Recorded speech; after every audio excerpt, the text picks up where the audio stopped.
Hi Sagittarius, the upcoming full moon in Taurus is happening for you in your 6th house. This is connected to work, health, daily routines, and habits. Let's see what might be illuminated for you. First out of the gate, I love it. We have the star. This is Aquarius energy. Destiny, hope, healing, renewed optimism.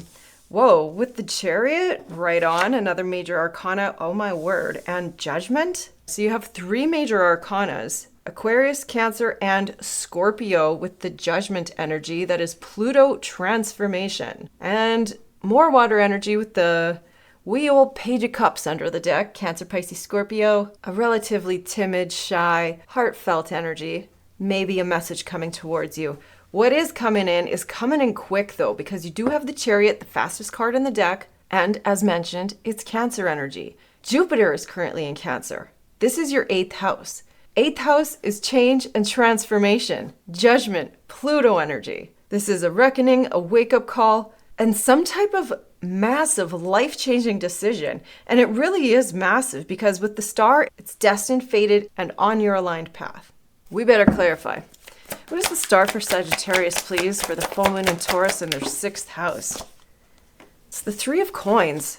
So that is Taurus, Virgo, or Capricorn energy. And it's about cooperation, collaboration, putting in some tangible effort towards what the hell? Chariot, moving forward, moving quickly. Divine guidance, determination, direction, willpower, and success. This is a big yes. It's a check mark, a green light, go. This is working on that master plan. It could involve others. Usually it does, but in this particular depiction, obviously this cat's working alone. Putting in incremental progress towards something.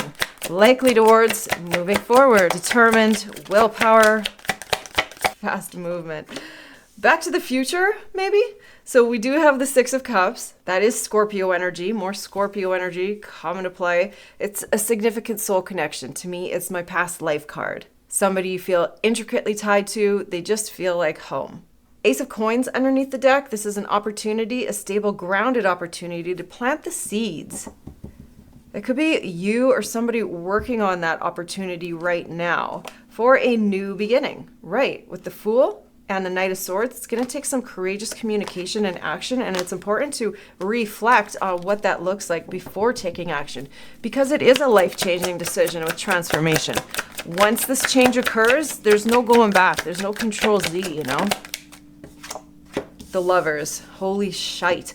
So interesting. That is your opposite sign, Gemini, and there's something to be said about opposites and balance here. Balancing the scales, Libra energy under the deck. We have a lot of karma, cause and effect, and significant soul connections showing up. Underneath Justice, the Tower. This is Mars energy, but to me as a reader, it's also Uranus because it's sudden change, sudden upheaval, disruption. And we do have Uranus in Gemini right now. It will retrograde into Taurus, but then it'll be in Gemini for like the next 7 years. That is your 7th house of partnership. So whatever this full moon is bringing to light in your 6th house is going to impact that 7th house moving forward. A lot of major arcanas on the table. Very interesting. What is the star with the 3 of Coins, please? Working something out, healing, bandages, fixing, happily ever after. The 10 of Cups, the emotional fulfillment everybody really strives towards. This is patching up some shady shit from the past. 5 of Swords under the deck. This is the narcissist, the gaslighter, the mind games, somebody that just like played dirty. There's a desire to fix it, set it right, and create something that is emotionally abundant, stable, and secure. This is working on what that looks like. It could be this Page energy wanting to do it, or this could be you working that out for yourself in your daily efforts. But here's your Tower again. That Uranus energy we just talked about, a sudden change and a shift in somebody taking action. This can be you, the King of Wands. This is inspired action. Somebody has been motivated and activated to make changes. Queen of Cups, Knight of Swords, there's that communication about a partnership, and there's the decision. Chariot and the 6 of Cups, please. This is just back to the future. That's all I see. And look who it is. It's our Page of Cups.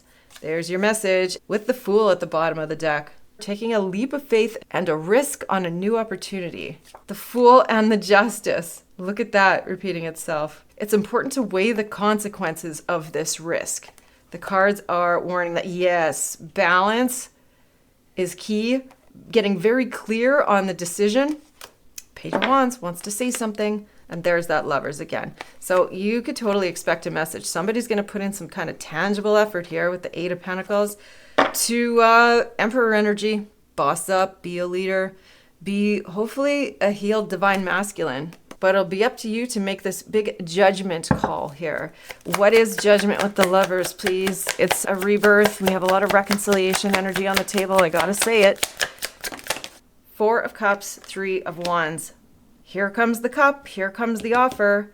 This is about, should I stay or should I go? Whether or not to accept or reject this thing, because here they are putting in that tangible effort. The Three of Pentacles under the deck again. Take your time, do some contemplation to decide if this is actually something that brings you fulfillment. Yeah, it's a big decision and you might overthink it, but just take your time. These are very small cards to come out with this big energy on top. So it's almost like the universe is pulling the strings in a larger, wider way.